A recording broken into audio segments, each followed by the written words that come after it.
Got in with the tackle, but not the control.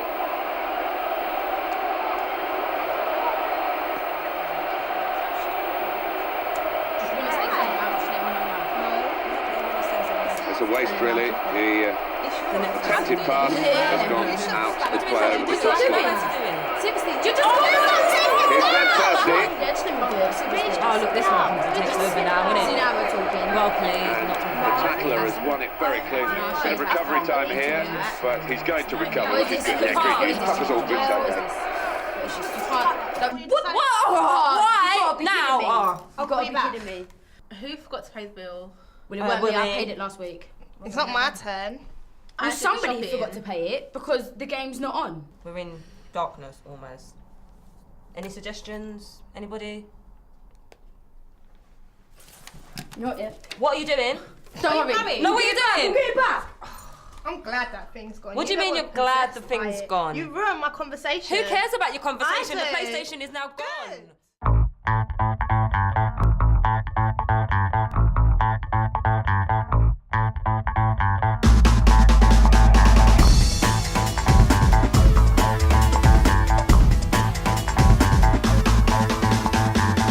With the state of the current climate, finding work has become a real challenge, particularly for young people.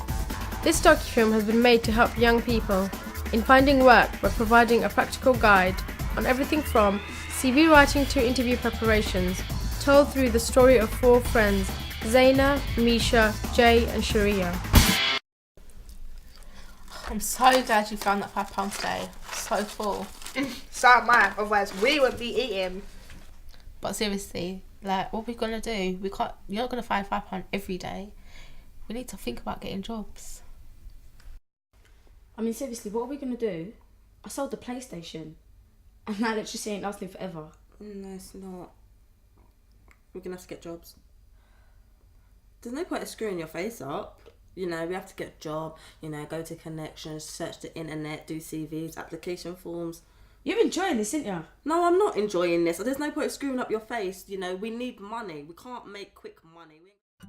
For young people looking to get into employment, you've got a range of different opportunities and ways that you can do this. One way would be just to apply for jobs that you're interested in. Another way would be maybe to consider apprenticeship type opportunities. Another way again would be to maybe consider training courses or college courses that are going to equip you with the qualifications that may make it easier for you to get into certain areas of employment. The best thing to do is just obviously to come into the Connection Centre and find out what's available and what might be most suitable for you.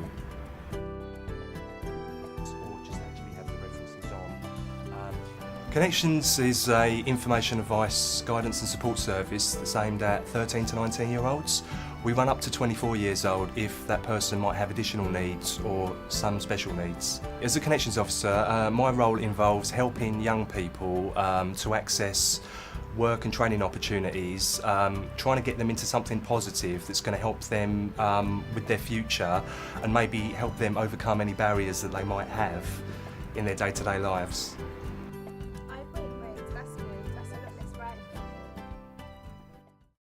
Right, that's page 3 done. I need to finish my employment history. Right, okay, I've babysat for my sister. I've done a paper round. What else? Oh, I've washed my neighbour's car. Right, that's that done. Need to do my interests. Okay, I've collected seashells.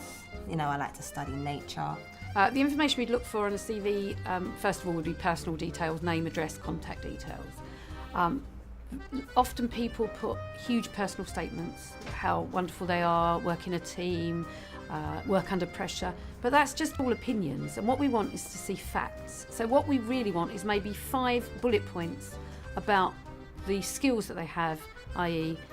IT skills, Word, Excel, if they're proficient in that. And then we need their job history. We need the dates to be very clear. So the month they started and the year, and then the month they finished and the year.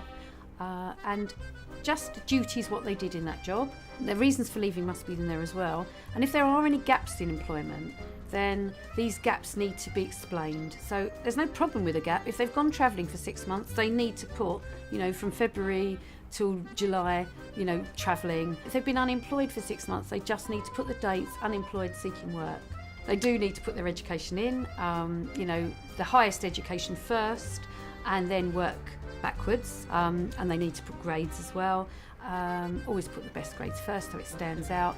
They also need to keep their CV no more than 2 pages, okay? And they've really got to sell themselves on their CV. You know, but it's no point selling themselves and telling people how wonderful they are. They've got to sell the key points. So, you know, in a past life, if they've been at school and they've done babysitting, very important to put that on the CV because it means that someone has trusted that person with their children. So that says a lot about them. You don't have to say, I'm really reliable, I'm really trustworthy, because that says it all, doesn't it? If they've worked in a shop or they've worked in a canteen during their school holidays, that means that they've dealt with people. They've been employed by someone, they obviously had to be reasonably well presented, otherwise they wouldn't have been employed. So all those things will say something about people. So they must include all their part-time jobs, even though they don't think it's very important, it is important. Very often someone will ask you on interview, what are your hobbies and interests? They don't need to see that on a CV. That is not going to get someone an interview unless the hobbies and interests are appropriate for a particular job they're going. If they're going to work for a sports company and they're really good at sport and that's their hobby, then of course you would put it in. If you're going to work in the music industry and you're really into music, you'd put that in. So it's common sense. But if it's just reading, going to the theatre, and it was nothing relevant to the job you're going for, if you've got room in your CV, there's no harm. But if there's no room in your CV, leave it out. You know. Right, 6 pages. That should be more than enough for my CV.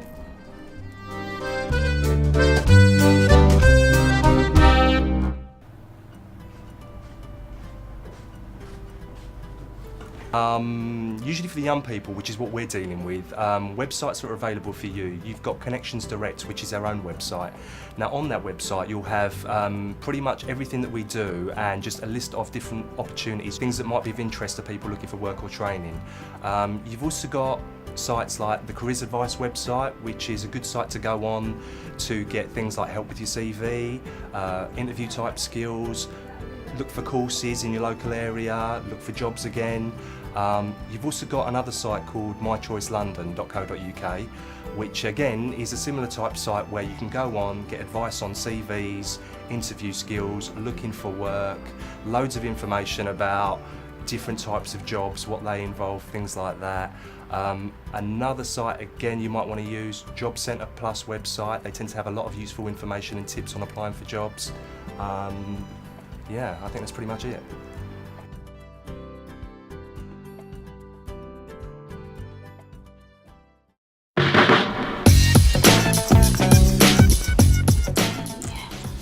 Name, okay. Health, okay.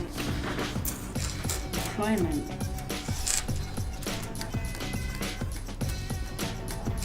Gucci. Wire. Education. First degree in business management. I've also got this. You are too good, Jay. You really just are. Declaration. All true. And social advisor, here I come.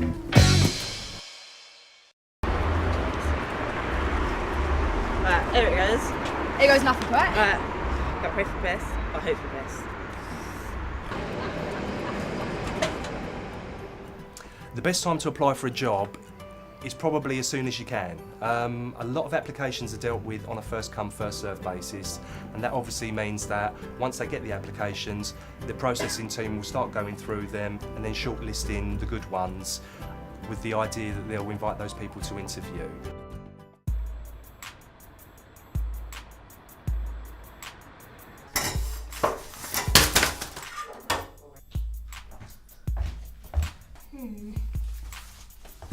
J, Lee, Donald.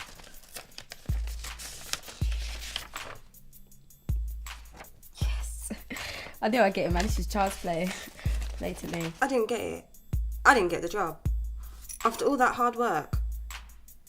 How did you manage to even get an interview? Well, I am more talented and skillful. Oh my gosh, I can't believe it. I knew this would happen. I predicted it. It's not fair. Go on, open it. Hurry up.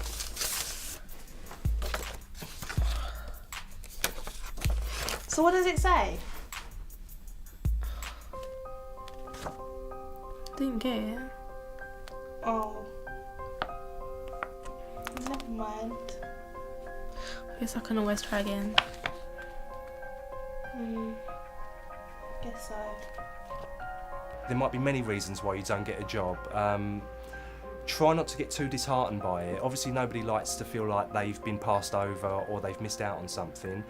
The best thing to do if you don't get a job is really, like I said, try not to get too disheartened, but just keep yourself proactive and keep making as many good applications for suitable jobs as you can, and then hopefully through a process of applying for good jobs, you should start to get some good feedback and some callbacks soon.